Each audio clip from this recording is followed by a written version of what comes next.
This is our new swarm.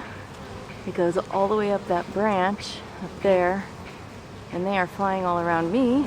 They don't care because I'm not trying to do anything. They're protecting their hive because there's no hive to protect. So this just happened a couple hours ago. Andrew saw them swarming, trying to collaborate with our bees, but they didn't like it, so that's not happening. So here we are. I'm gonna try and get the swarm box and take these guys down. Probably shouldn't do it on my own.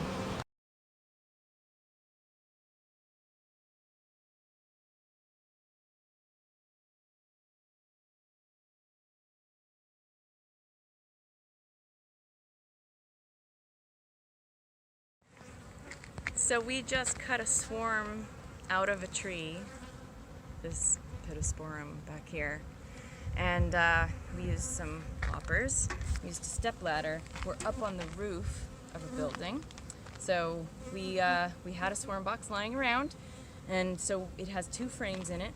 I snipped some lemongrass and put that inside on the back end from the opposite end of the entrance, because they are attracted, well, lemongrass mimics the pheromones of the queen.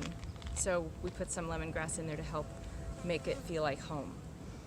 And they seem to all be going inside, so I'm pretty sure we got the queen. They stand at the edge of the entrance and fan their wings to let the bees in the outside world know that the queen is inside, if we've done our job right.